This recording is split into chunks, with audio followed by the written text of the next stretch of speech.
Great song? All right. So the other morning, right in the middle of meditating, I began to wonder how long I could sustain the silence of no thought, which is the purpose of meditating, or the purpose of my meditating is to give the mind a rest. And of course, the moment I wondered about that, I broke the silence of no thought by thinking about that. And since I was thinking anyway,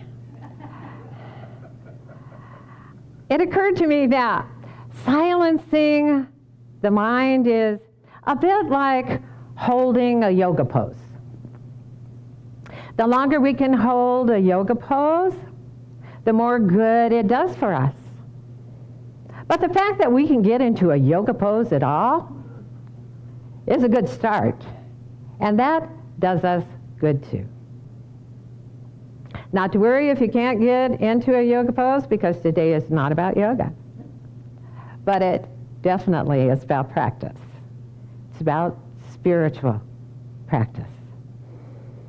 Because we may wonder how long we can sustain the awareness that we are a creative, spiritual being of love, living in a creative, spiritual universe of love, and that we are an essential part of it.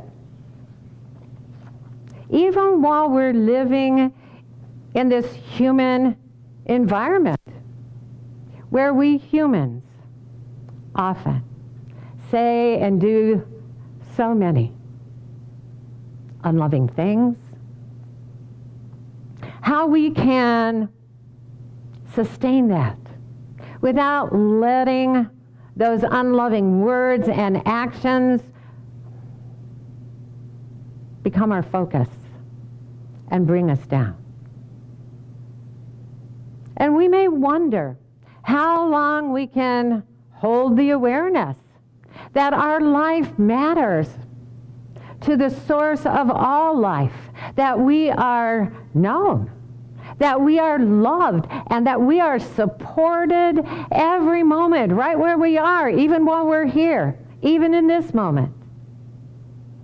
And we may wonder how long we can prolong the feeling of the awesome power of that love within us once we become aware of it.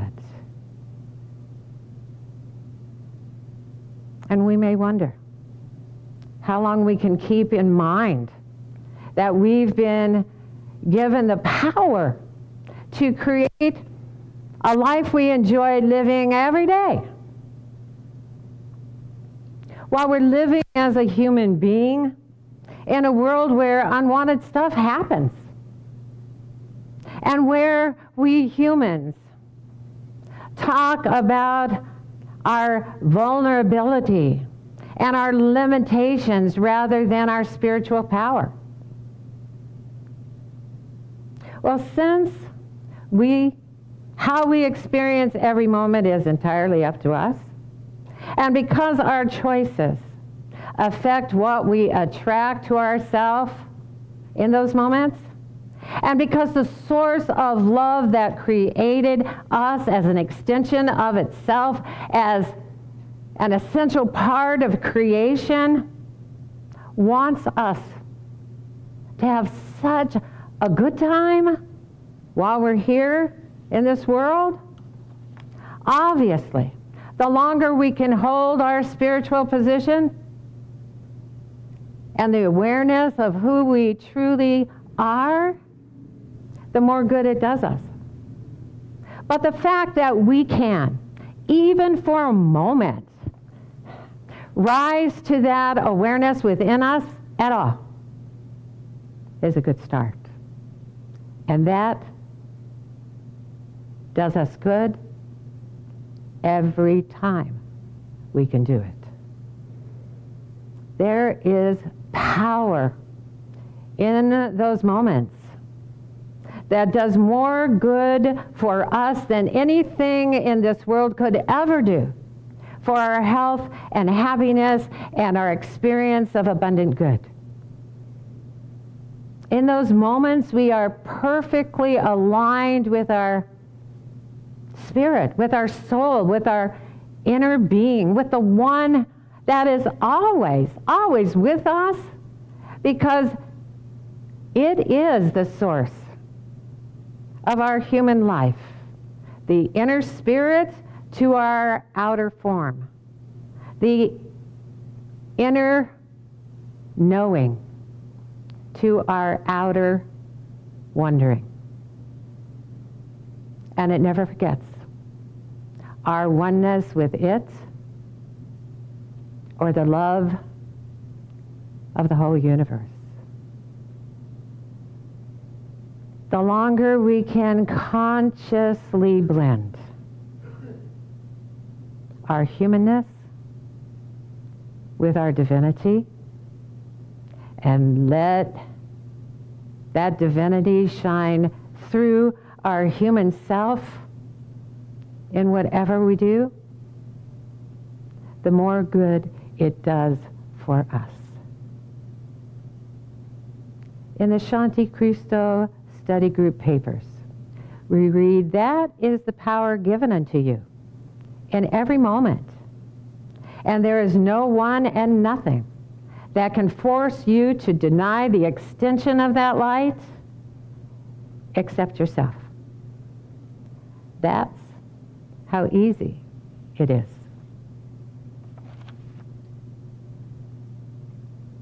And it would be easy, except our greatest challenge is one that's hard to shake: our human mind.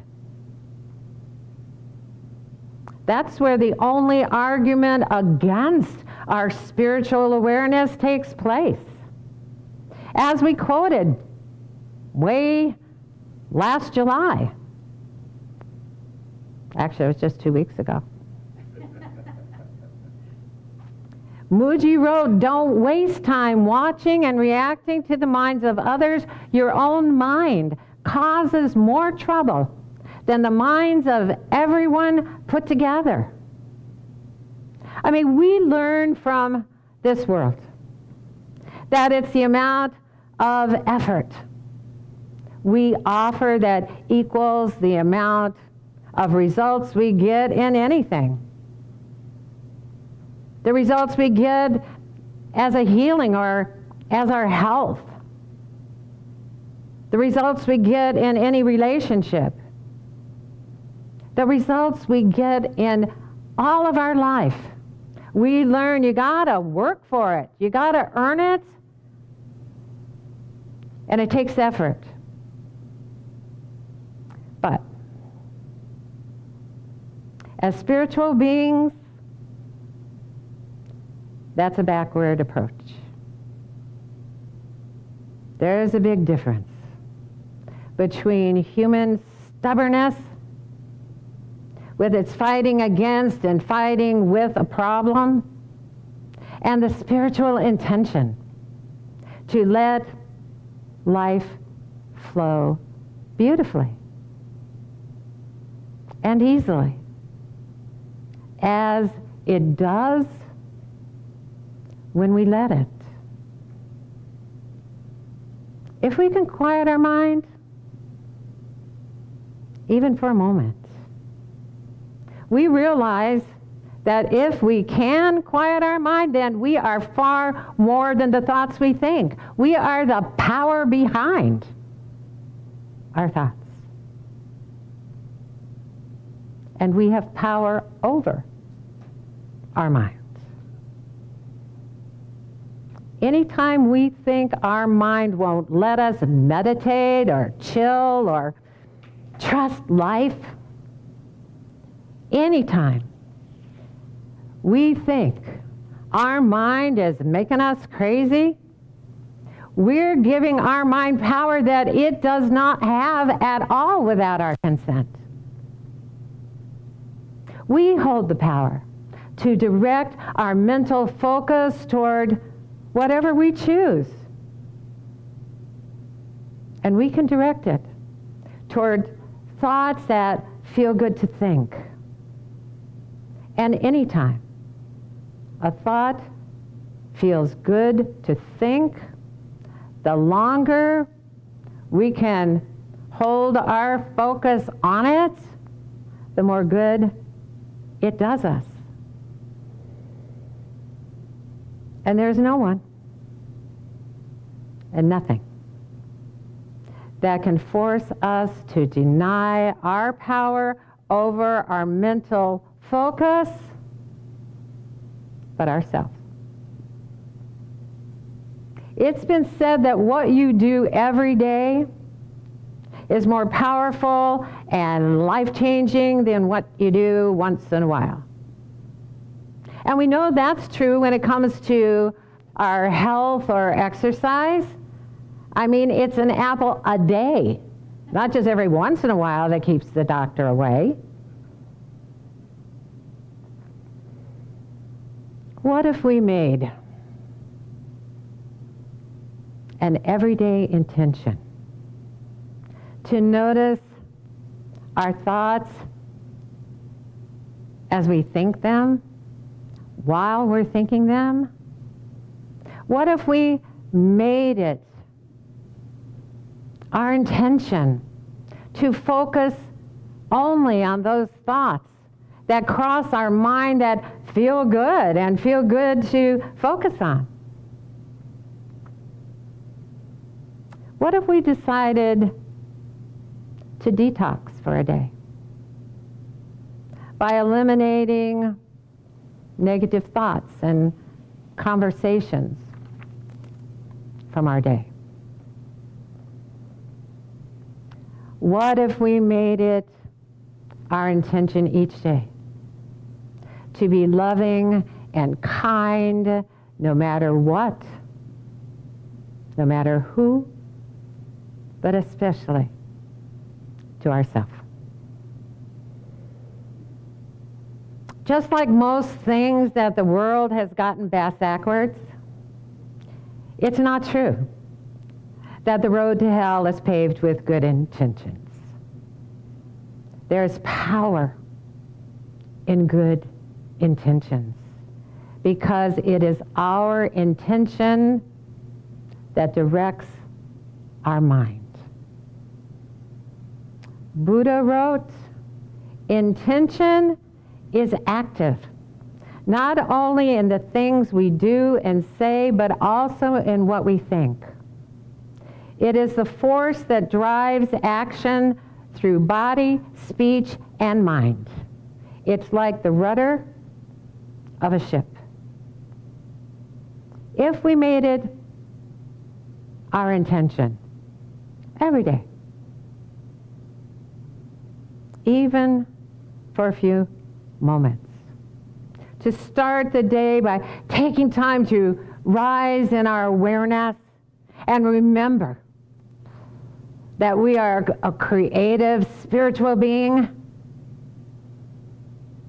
to remind ourselves that we've been given the power to create a life we enjoy, one day at a time, the very day we have awakened to.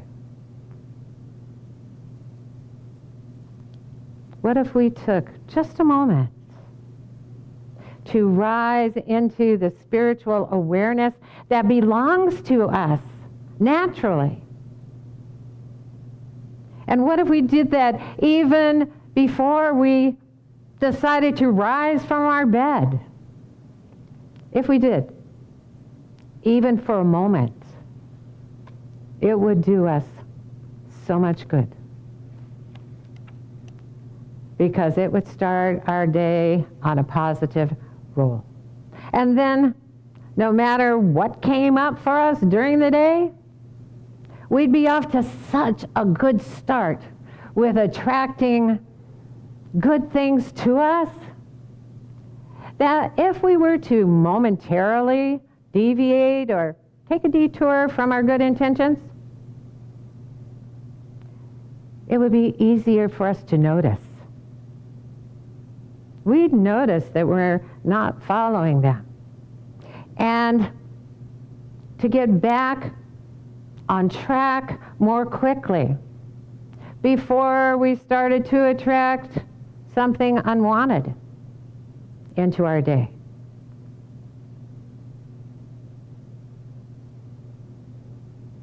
And rather than wanting to sustain a reaction in the day to a person or a condition or a situation, if it was our intention to feel good, we'd find a way as soon as possible to rise like the morning sun into that high vibration of spiritual awareness.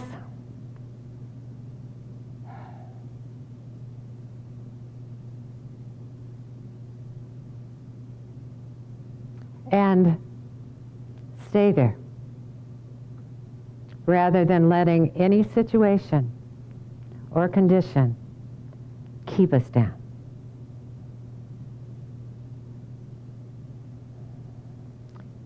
How we rise in our awareness when a condition or situation or person seems to have our attention, and that attention that we're paying is bringing us down. We can do it in many ways, but appreciation for life, right where we are, in the moment we're feeling it, no matter what's going on around us, causes us to rise into the high vibration of positive creation faster than anything else. Which brings us to the title of today's talk, Say Ah, A-W-E. Mooji wrote, keep a grateful heart for all that life brings you. Everything is in the service of your awakening from this long sleep of illusion to your real being, which is so full of life and love. Say thank you to life.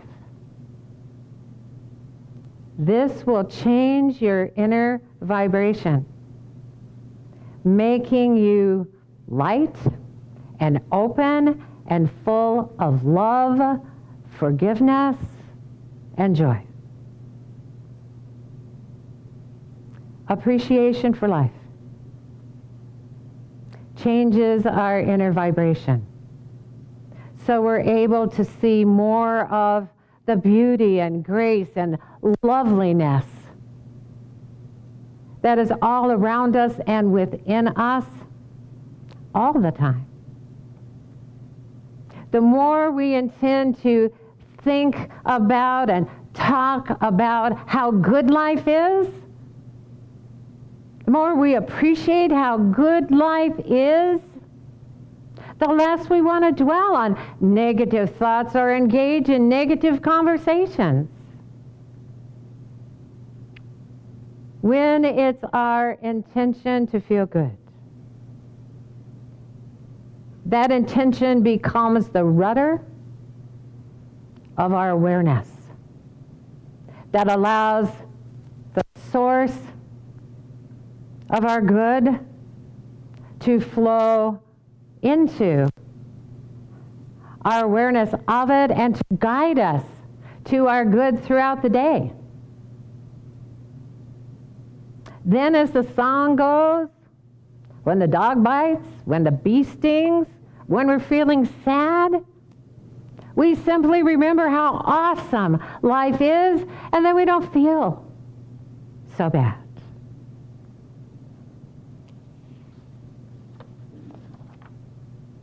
When we live in awe of life, life becomes awesome. How could it not? Just being alive is enough. We appreciate the smallest things, and we're delighted and surprised when we see something new to appreciate.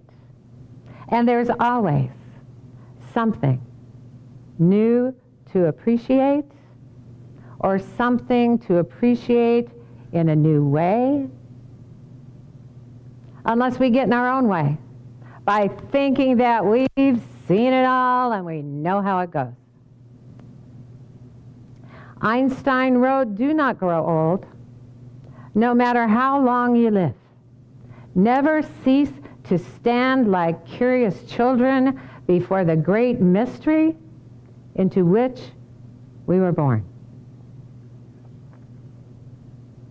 We don't need to walk around chanting, "I am a spiritual being of love, living in a spiritual universe of love." That's living in our head. Life is an experience. Appreciation, like love, is an experience. Children live in their hearts, not their heads. And they experience the good in life. Appreciation causes us to live from our heart rather than our head, and to experience the good in life too.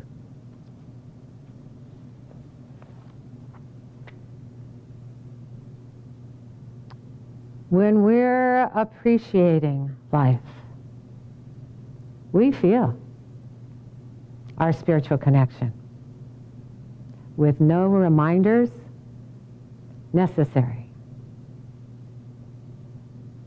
So I'd like to end this talk with the rest of that poem by Mary Oliver.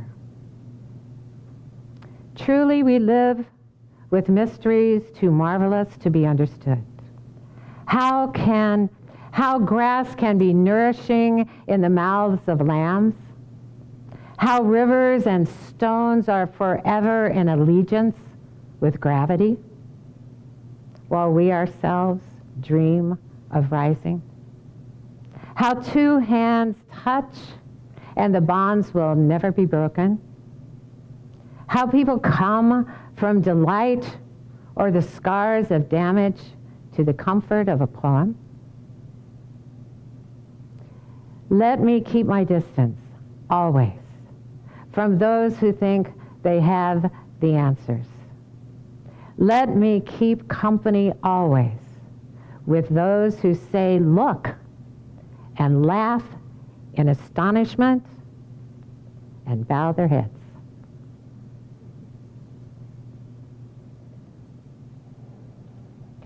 Appreciation. Appreciation is a spiritual practice that we all can do. It's a position of the mind that we can easily get into. I mean, after all, we all know how to say "ah." Namaste.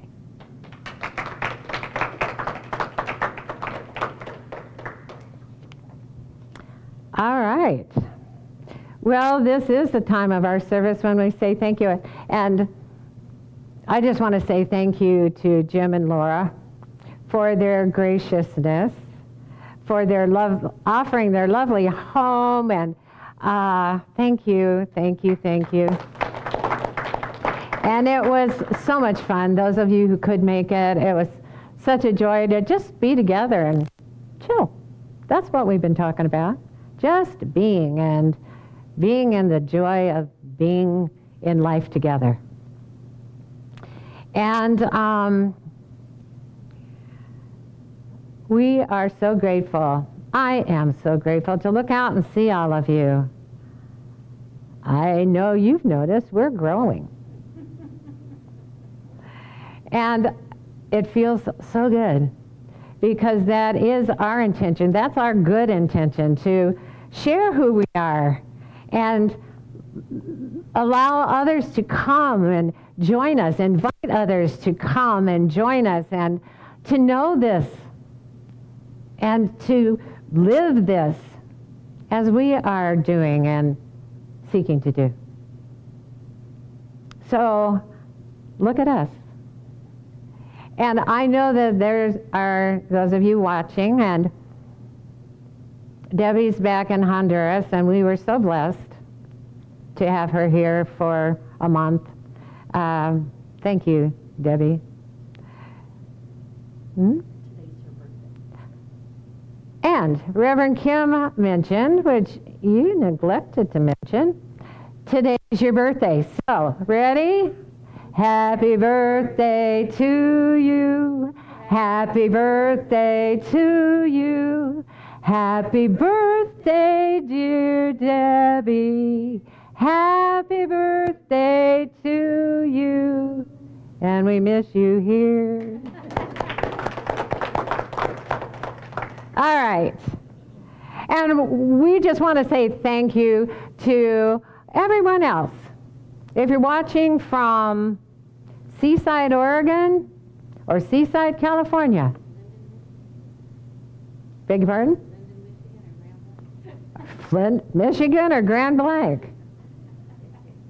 If you're watching from Iowa, or Florida, or Connecticut, we are so happy you're watching, wherever you're watching from. If you're around the corner and couldn't make it, hey, we're glad you're here live stream. So we are just one happy group. And we love what we do. We feel what we do helps the world. And we want to keep doing it. And we would love to have everyone be a part of it. So first, let's just say thank you to all of you who support who we are and what we do financially. I know all of you do, and thank you so much. And I know many of you do who are watching. Thank you so much. And as we journey forward, and we are journeying forward, there's a whole lot going on in our spirit that is just about to manifest in the physical. And we are so excited. Matter of fact, we are so excited and so sure and so filled with trust that we're having 2 more moving sales. So, if you'd like to be a part of what we're doing and let it be a part of what you're doing, then our treasurer, Dr. Jamie Phillips, is here to tell you how.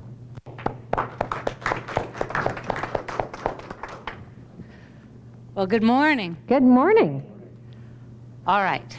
If you would like to donate to the Life Enrichment Center, we'd love to have you donate.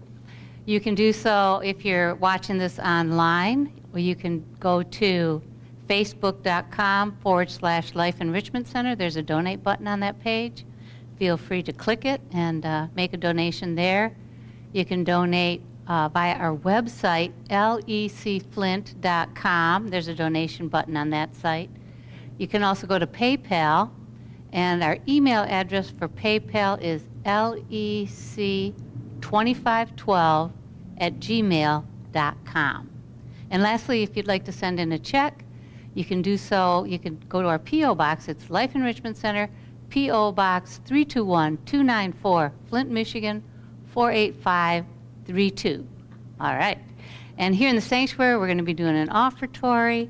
And while we listen to our very own Marcia Allen singing in this very room, there's no video for this, so if you'd just like to close your eyes at home and close your eyes here and listen to that beautiful voice sing. And then after that, Reverend Stephanie will be doing a prayer of appreciation. Thank you so much.